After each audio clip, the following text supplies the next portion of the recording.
He placed his father's watch on the pawnshop counter with both hands, the way you set down something sacred. The crystal was scratched. The leather strap had cracked along the fold, but the movement inside still ticked, steady and quiet, the way his father had been. The man behind the counter picked it up, turned it over once, and said $40. $40 for 31 years of a man's life. For every morning his father had strapped it on before heading out to the job site. For every graduation and Christmas morning and ordinary Tuesday it had witnessed.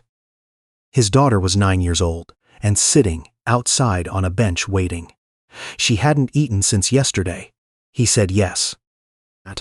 But the woman who bought that watch for $40 would walk back into his life 6 weeks later, and nothing would ever be the same.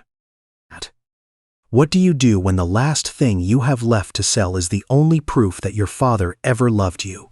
Stay with me, because this story will remind you that what we let go of in our darkest moments doesn't always disappear. Sometimes it finds its way back. This is the story of a man named Gerald Okafor, a 43-year-old widower from Sudbury, Ontario, and a $40 watch. It was a Tuesday in November, the kind of day that arrives in northern Ontario like a warning. The sky was the color of old concrete. The temperature had dropped to -14 overnight, and the streets still held a thin glaze of ice that the city plows hadn't gotten to yet. On Elm Street, in a 2-bedroom rental that smelled faintly of the previous tenant's cigarettes, a man sat at the kitchen table and stared at an unopened envelope. Gerald Okafor was not a man who sat still easily. He was broad-shouldered with hands built for work, large and calloused from 20 years in industrial maintenance. He had a habit of tapping his fingers against whatever surface was nearest when he was thinking. He was tapping now.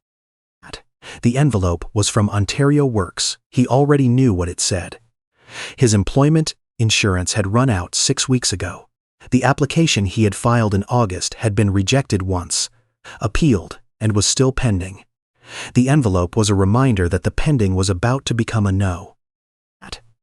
Down the hall, his daughter was asleep. Cora was 9.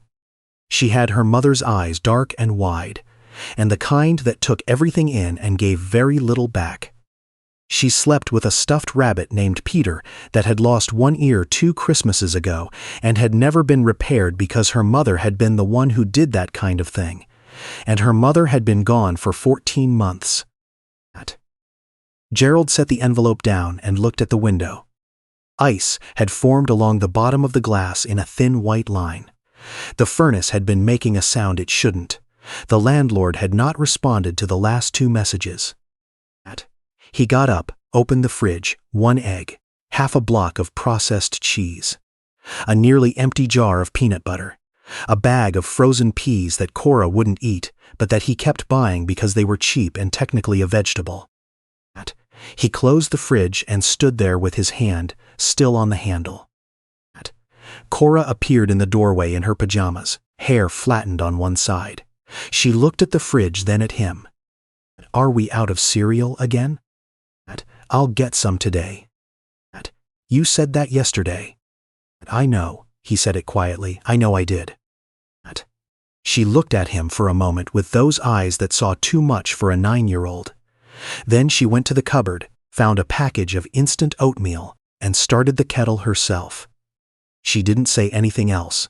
She didn't have to. Gerald stood in the kitchen and watched his daughter make her own breakfast at 9 years old, and something inside his chest tightened like a fist closing around itself. He walked to the bedroom. On the dresser beside a framed photograph of his late wife Adaze sat the watch, his father's watch.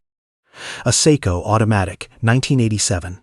His father, Emmanuel Okafor, had worn it every day for 31 years, through 2 careers, 3 cities, and a bypass surgery that had left a scar along his sternum like a question mark. When Emmanuel died in the spring 2 years ago, the watch was the only thing Gerald had asked for. His sisters had divided up the furniture and the tools and the rest of it. Gerald had taken the watch. He picked it up now and held it in his palm. The crystal was scratched from years of real use. The strap had cracked at the fold, but the movement inside still ticked the way it always had, steady and unhurried, the way Emmanuel Okafor had moved through the world. Gerald stared at it for a long time. Then he put on his coat. The pawn shop on Elgin Street was called Northland Exchange. It occupied a narrow storefront between a check-cashing place and a tax preparation office. The windows were hung with electric guitars and vintage cameras, and a trombone no one was ever going to buy. Inside, it smelled like metal and dust, and something faintly sweet that Gerald couldn't identify. A woman stood behind the counter. She was somewhere in her late 50s, with silver-streaked hair pulled back and glasses on a chain around her neck. She was writing something in a ledger when Gerald walked in, and she didn't look up immediately. When she did, she took him in with the careful, practiced eye of someone who had seen every kind of person walk through that door. "Help you?" Gerald set the watch on the glass counter. He kept his fingers on it a half-second longer than necessary. She picked it up, turned it over, looked at the case back the crown, held it to her ear for a moment. She set it down. $40. Gerald looked at her. He thought about his father strapping this watch on every morning in the dark before the rest of the house was awake. He thought about Emmanuel standing in the kitchen, making coffee in his work clothes, the watch glinting under the overhead light. "It's a Seiko automatic, 1987, still runs. I can see that $40. From his pocket, his phone buzzed. He didn't look at it. He already knew what it was. The notification from his bank. "Balance low. Please review your account." "Okay," he said. The woman opened the register and counted out 220s. She laid them flat on the glass. Gerald picked them up, folded them without looking, and put them in his jacket pocket. He didn't look at the watch again. He walked to the door and pushed it open. The cold hit his face immediately, sharp and immediate. He stood on the sidewalk for a moment. The street was quiet. A transit bus moved slowly past, its windows fogged. Somewhere down the block, a car alarm was going off, and no one was paying attention to it. He put his hands in his pockets and walked. What he didn't know was that behind him, still inside the shop, the woman with the silver hair had picked the watch up again. She was looking at the case back, where a small engraving had been done in a careful hand. The letters were worn, but still readable. "E.O., keep going." She set the watch down on the counter in front of her and stood there for a moment. Then she set it aside from the display inventory. She did not put it in the case with the other watches. She placed it on the shelf behind the counter, where she kept the things she hadn't decided what to do with yet. To understand what happened next, you have to go back. Back before the pawn shop, before the empty fridge, before the November that felt like it had no floor. Gerald Okafor grew up in Sudbury, the son of Nigerian immigrants who had arrived in Canada in 1981 with 2 suitcases and a plan. Emmanuel worked in the nickel mines for 12 years and then retrained as an electrician, because Emmanuel was the kind of man who looked at what he had and figured out how to build something better from it. His wife, Ngozi, cleaned offices on the night shift for 6 years while Gerald and his sisters were young, and during the day she studied for her accounting certification at the kitchen table while the children napped. By the time Gerald was 12, his mother was working in payroll at a downtown firm. She brought home folders of spreadsheets some evenings and spread them on the same table where she used to study. And Gerald would sit across from her, doing his homework while she worked. And neither of them said much, and it was enough. Gerald was a steady kid, not flashy. Not the one whose name was remembered at the end of the year by teachers who had favorites. But reliable, the kind of kid other kids called when something needed to be figured out. He finished high school, took a 2-year industrial maintenance program at college, and went to work at a nickel processing facility at 22. He worked there for 18 years. He met a Daisy at a wedding in Mississauga. She was a friend of the bride, a pediatric nurse from Hamilton, and she laughed too loudly at the speeches and wasn't embarrassed about it. They dated long distance for 2 years, and then she moved north, and they bought the kind of future that doesn't announce itself. It just builds itself quietly around you. Cora was born 5 years into their marriage, during a February ice storm, and Gerald drove to the hospital at 40 kilometers an hour, with his hands locked on the wheel and Adaize in the passenger seat saying, "You're doing fine." You're doing fine to him, not to herself. They had 11 years. That was what they got. Adaize was diagnosed in March and gone by October. She was 41 years old. Gerald took 4 months of compassionate leave. Then he went back to work, because going back to work was the only thing that felt like forward. But the facility had been struggling for 2 years, and in April of the following spring, his position was eliminated in a round of cuts that took 38 people in a single afternoon. Gerald was given a box for his belongings and a handshake, and 2 months of severance. He applied for work. He applied to every industrial facility within commuting distance. He applied to construction companies, to facilities management firms, to the school board's maintenance department. He got 3 interviews and no offers. He had been out of the workforce for 4 months during his leave, and somehow that gap on the resume kept landing in the same spot in every conversation. He applied for EI, he got it, and then he didn't. By November, $40 was what stood between a man and a Tuesday, with nothing in the fridge. He bought groceries on the way home from the pawn shop. Nothing elaborate.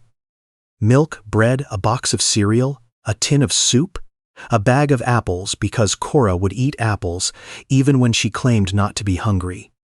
He carried the bags home and put everything away and made Cora a proper breakfast for once. Scrambled eggs and toast, and watched her eat at the kitchen table without commenting on how long it had been since there was enough to make scrambled eggs. "These are good, Dad," she said. "Your grandmother's recipe," he said, "which is just eggs," but she had opinions about the butter. Cora smiled. A small, careful smile, the kind she gave now, the kind that kept something in reserve. She was 9 years old and already rationing her joy. That night, after she was asleep, Gerald sat at the kitchen table and looked at his bare wrist. The white mark where the watch had sat for 4 years, since his father died, was still faintly visible in the lamplight. He pressed his thumb against it. Then he opened his laptop and started applying again. What happened over the next 6 weeks is the kind of thing that doesn't make a good story in the telling, because it looked, from the outside, like nothing. It was Gerald getting up every morning and making Cora's lunch. It was Gerald at the public library 3 days a week using the computers to send applications, because the internet at home had been disconnected. It was Gerald at the food bank on a Thursday afternoon, standing in a line that moved slowly through the parking lot of a community center, not looking at anyone, not because he was ashamed, though he was a little, but because he was focused on keeping his face neutral, so that when he got home and Cora asked what he did today, he could say he ran some errands and it would be technically true. It was a volunteer at the food bank, a woman with a lanyard and a clipboard, who said, "Have you looked into the Trillium Employment Bridge? It's for people in skilled trades who've been displaced. They'll pay for retraining or certification top-up. Most people don't know about it." She said it the way people say things when they've said it before and believe it, and are still somehow surprised that it needs to be said. Gerald wrote it down on the back of a grocery receipt. It was a neighbor, an older Métis man named Douglas, who lived in the unit above and knocked on the door one evening with a Tupperware container of soup, who said, "My nephew works at the district school board. They're looking for someone in facilities, full-time, benefits, but the posting closes Friday. Want me to put in a word?" Gerald said yes before Douglas had finished the sentence. It was small things. But small things are the ones that keep the lights on. Still, by the end of week 5, Gerald was behind on rent by 3 weeks. His landlord, a property management company with an office in Toronto he had never seen the inside of, had sent an automated notice. He had 12 days to pay or begin the vacate process. He sat down on the kitchen floor that evening, back against the cupboard, the notice in his hand. The kitchen was dark except for the light above the stove. He could hear Cora's television faintly from down the hall. She was watching a nature documentary about birds. She had gone through a phase recently of becoming deeply invested in birds. He didn't know when it had started. He felt, suddenly, overwhelmingly, that he had been so focused on the logistics of keeping them alive that he had missed the particular, irreplaceable details of his daughter's life. He put the notice on the counter above his head and pressed both hands over his face. He didn't cry. He was too tired to cry. Crying takes energy and he had used all of it. He sat on the floor for a long time. Then he heard footsteps in the hall. Small, socked feet on laminate. Cora appeared in the kitchen doorway. She looked at him, sitting on the floor without saying anything for a moment. Dad. Yeah. Did you know that some birds migrate thousands of kilometers and they navigate by the stars? Like, they're born knowing how to read the stars. Gerald looked at his daughter standing in the doorway in her socks and her pajamas with the small bear printed on them, talking about birds, and something in his chest moved in a way that was hard to name. Not breaking. Something more like shifting. Like a door opening slightly in a room that had been sealed for a very long time. I didn't know that, he said. Come watch, she said. It's almost the good part. He got up off the floor. He folded the notice and put it in his pocket.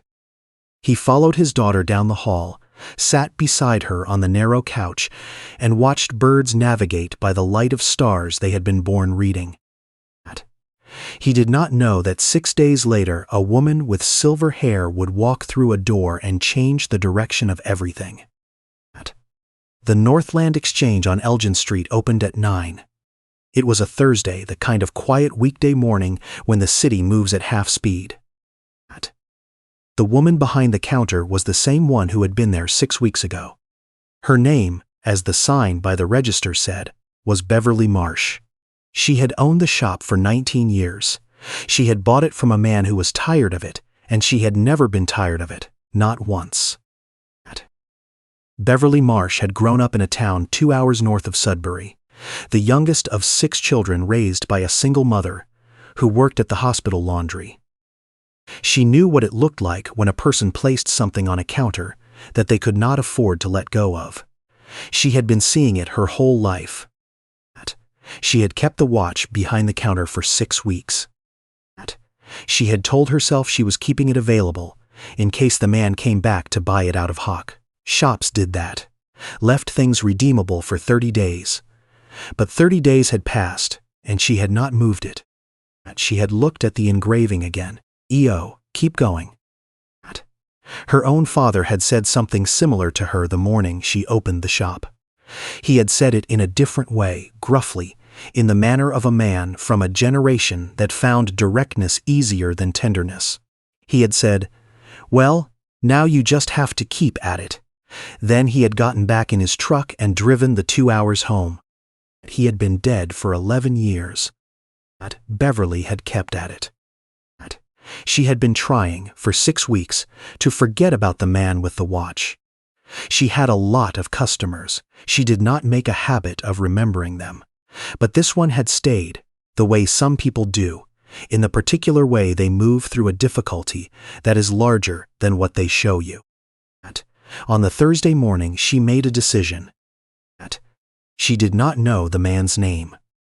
But she knew he had come from somewhere on the east side of downtown because he had mentioned the transit route when he came in, mentioned it the way people do when they're calculating whether they have bus fare. She knew he had a daughter. She knew, because she had seen it in this shop 100 times, that he was the kind of person who did not ask for help. She pulled the watch out from behind the counter.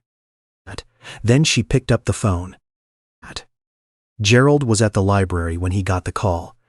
He was filling out an online application for a maintenance supervisor position at a hotel downtown. He had 3 references and 2 certifications, and a gap on his resume he had spent the morning trying to write around. An unknown local number he almost didn't answer. "Is this Gerald?" A woman's voice, measured, not unkind. "Who's calling?" "My name is Beverly Marsh. You were in my shop about 6 weeks ago, on Elgin. You sold me a watch." Gerald went very still. "I remember." "I've been thinking about that watch," Beverly said, "and I'd like you to come and get it back. No charge." A long pause. "Why?" Beverly was quiet for a moment on the other end. Then she said, "Because I've been in this business for 19 years. And I know the difference between someone who's done with something and someone who isn't." Gerald sat in the library chair with the phone held against his ear and looked at the computer screen in front of him with its half-filled application form and its blinking cursor. "I can't pay you back," he said. "Not right now." "I didn't say pay me back, I said come and get it." He went the following morning. Beverly Marsh was behind the counter when he walked in. She was smaller than he remembered, or perhaps it was that he was seeing her differently, without the particular narrowness of vision that desperation produces. She had coffee on in the back room, and she poured a cup without asking and set it on the counter, and Gerald drank it standing up because that was where she put it. She brought the watch out from behind the counter and set it in front of him. Gerald picked it up. He turned it over. He looked at the engraving on the case back. "EO, keep going." He pressed the watch flat against his palm for a moment. "I don't understand why you did this," he said. Beverly leaned against the counter with her own coffee cup. "You want the practical answer or the real one?" "Both." "Practically, I couldn't sell it. I tried. Anyone who picked it up put it back down when they saw the engraving. Sentimental things are hard to move." She paused. "The real answer is that I grew up watching my mother do what you're doing right now. Holding things together with nothing but the sheer refusal to stop, and when I see it, I recognize it." She looked at him steadily. "And I think people who are in that position deserve to keep something." Gerald looked at the watch in his hand. He didn't say anything for a moment. "I'm behind on rent," he said. He wasn't sure why he said it. He hadn't told anyone that. Beverly nodded. "I know. You didn't say it when you were in here, but I know the look." She set her coffee cup down. "There's a program through the city of Greater Sudbury. Emergency rent assistance for people who have documented employment history and a temporary gap. You have to apply in person at the Social Services office on Cedar Street. Most people don't know about it because it's not advertised well. It's called the Housing Stability Fund." She said it plainly, the way people give directions. "You can get up to 3 months covered. You'll need your last pay stub, your lease, and proof of your EI claim. That's it." Gerald stared at her. "How do you know about that?" "Because 19 years in this business means I've seen a lot of people who needed to know things nobody told them." She picked up her coffee again. "And my neighbor's daughter runs the intake office." She was not finished. "There's also something else. The city trades apprenticeship top-up. If you have a Red Seal certification or partial hours, they'll cover the cost of getting you to the next certification level, and they have a placement list with the school board and the city facilities department. You apply through the employment center on Notre Dame. The intake coordinator's name is Sandra Chen. Tell her you were referred. She's good at her job, and she'll actually call you back." Gerald set down his coffee cup. He looked at Beverly Marsh across the counter of her 19-year-old shop with its guitars and its cameras and its trombone, and he had the particular feeling of someone who has been driving in the dark and suddenly finds a road he didn't know was there. "Why are you telling me all this?" Beverly smiled. It was a small smile, the kind that doesn't perform anything. "Because someone told me once that the hardest part of not having money isn't the money. It's not knowing which doors exist." She looked at him. "You can't walk through a door you can't see." Gerald stood in the shop for another hour. Beverly found a piece of paper and wrote down every address, every program name, every contact she could think of. She did not offer to pay his rent. She did not write a check. She gave him a map. When he left, the watch was on his wrist. "Now, before we go on, I want to stop here for a moment." Because what Beverly Marsh did in that shop on Elgin Street was not dramatic. It did not look, from the outside, like anything in particular. A woman returned an object. A woman made a phone call she didn't have to make. A woman wrote some names on a piece of paper. But here is the thing about that kind of quiet action. Researchers who study social resilience have a name for what Beverly did. They call it information brokering. The simple act of connecting a person in need with a resource they don't know exists. Studies show consistently that the primary barrier for people navigating financial crisis is not the absence of resources. It is not knowing the resources are there. In Canada, it is estimated that over $1 billion in government and community support programs goes unclaimed every year. Not because people don't need help, because no one told them to ask. Gerald's story is fictional, but the programs Beverly described, emergency rent assistance, trade certification support, employment bridge funding, these exist. They exist in Sudbury, in Hamilton, in Halifax, in Calgary. They exist in cities and towns across this country. And most people who need them have never heard of them. Beverly Marsh didn't save Gerald Okafor with money. She saved him with information. Sometimes that is what saving looks like. Gerald applied for the Housing Stability Fund on a Monday. He brought his lease, his last pay stub from the facility, and the printed confirmation of his EI application. The intake worker was not Sandra Chen. She was on leave, but the woman who covered for her was thorough and kind and told Gerald that his application was straightforward and that he should hear within 5 business days. He heard in 3. The fund would cover 2 months of arrears and 1 month forward. He went to the employment center on Notre Dame that same week. He did not get Sandra Chen. He got a man named Thomas who looked at Gerald's Red Seal partial hours and said, without any apparent awareness of how large this moment was, "You're actually 80 hours short of full certification. We can cover that. When do you want to start?" Gerald looked at him. "As soon as possible," he said. He completed the 80 hours over 6 weeks, evenings and Saturdays, while continuing to apply for work. Cora spent those evenings at Douglas's apartment upstairs, eating whatever Douglas had made for dinner and learning, apparently, a significant amount about hockey statistics, about which she had previously known nothing and now had detailed opinions. "Douglas says Gretzky is overrated," Cora told him one evening. "Douglas is wrong," Gerald said.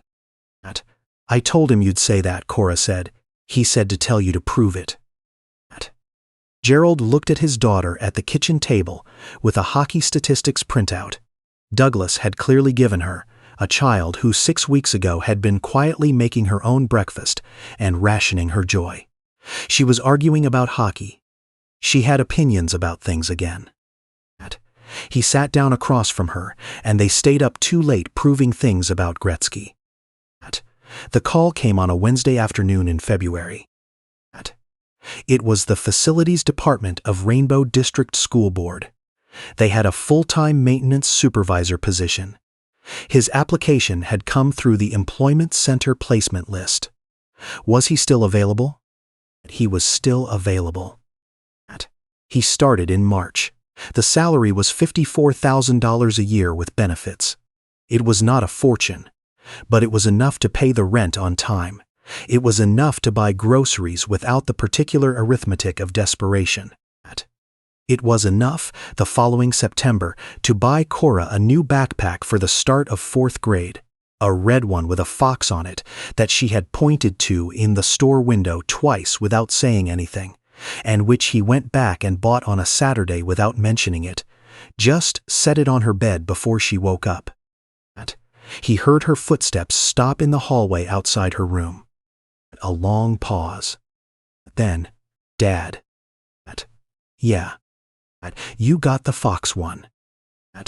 "You looked at it twice." Another pause, longer. "Thanks, Dad." "Get ready for school." He stood in the kitchen with his coffee and listened to the sound of his daughter getting ready for school in a house that had heat and food and a red backpack with a fox on it. He looked at his wrist. The Seiko was there, steady and unhurried, the way it had always been, the way his father had been. "E.O., keep going." He had. That November, exactly 1 year after he had walked into Northland Exchange with a watch that still ticked and walked out with $40 and nothing else, Gerald walked back in. Beverly Marsh looked up from behind the counter. "I'm not here to sell anything," he said. "I can see that," she said. She was looking at his wrist. He placed a small envelope on the counter. Inside was $40 in cash and a handwritten note. Beverly didn't open the envelope right away. She looked at him. "You didn't have to." "I know." She set the envelope aside. "You want coffee?" "I've got a few minutes," he said. They stood in the shop on that November morning and talked for 45 minutes about everything and nothing. About Sudbury in winter, and the particular stubbornness it requires to stay in a northern city. And the hockey statistics Douglas had been feeding his daughter. Beverly told him about a customer that morning who had brought in a box of her late husband's tools and did not want money for them, only wanted to know they would go to someone who needed them. Gerald told her about the school he maintained, about the particular satisfaction of keeping a building full of children running as it should. Before he left, he said, "Is there anything I can do? For you or for the shop?" Beverly considered this seriously, the way she considered everything. "I have a furnace that clicks when it starts," she said, "and a fluorescent light in the back room that's been flickering since August. I can fix both of those," he said. He came back on a Saturday with his tools. He fixed the furnace. He replaced the ballast in the fluorescent light. Beverly fed him a sandwich at the workbench in the back, and they talked about his daughter's emerging hockey opinions. And Beverly told him, without making a thing of it, that her own son had grown up in Sudbury and now lived in Vancouver and called every Sunday. When Gerald left that afternoon, the light in the back room was steady and even, the way good light should be. The following March, Gerald was eating lunch alone in the school maintenance office when a younger man appeared in the doorway. He was maybe 28, with the hands of someone who worked with them, and the look of someone who had not slept properly in some time. He was holding a work order. "I'm looking for the supervisor," he said. "That's me." The man came in and handed Gerald the work order, and Gerald took it, and then he looked at the man more carefully. There was something in the way he was standing that Gerald recognized. The particular posture of someone holding themselves together across a gap they're hoping no one notices. "You okay?" Gerald asked. The man blinked. People didn't usually ask. "Yeah," he said, "I'm good." Gerald looked at him for another moment. "You know," he said, setting the work order on the desk, "when I was in a rough spot a couple years ago, someone told me about a program I didn't know existed, and it changed things. I don't know what your situation is, But if you're navigating anything right now, employment-wise or otherwise, there's a woman at the employment center on Notre Dame. Her name is Sandra Chen. She's good and she calls you back. He paused. And there's a housing fund most people don't know about, through the city, at Cedar Street Social Services office, just in case. The man looked at him. Why are you telling me this? Gerald thought about Beverly Marsh behind her counter with a piece of paper and a pen and 19 years of knowing what people needed before they said it. Because someone told me once, Gerald said, that you can't walk through a door you can't see. He picked the work order back up. Now, let's take a look at what's going on with the boiler. I keep thinking about the engraving on the back of that watch. 4 words. E.O. Keep going. Emmanuel Okafor pressed a lifetime of fatherhood into 4 words and left them on a piece of metal his son would carry for years. And when Gerald placed that watch on a pawn shop counter for $40, he wasn't giving up on his father. He was keeping a promise to his daughter. That distinction matters to me. It matters more than I know how to say cleanly. What I've come to believe, watching Gerald's story unfold, is that the people who make it through the hardest stretches aren't the ones who never break. They're the ones who break quietly, on kitchen floors in the dark, and then get up when a child's voice comes down the hall asking about birds. That's not a small thing. That's everything. Staying when staying costs you something. That's the kind of character that doesn't announce itself. It just shows up every morning and makes breakfast. Beverly Marsh didn't have to make that phone call. She had been in business for 19 years. She had seen hundreds of people set things on her counter they couldn't afford to lose. She kept Gerald's watch for 6 weeks because something in her recognized something in him. The specific posture of a person holding themselves together across a gap they're hoping no one notices. And instead of looking away, she paid attention. She picked up the phone.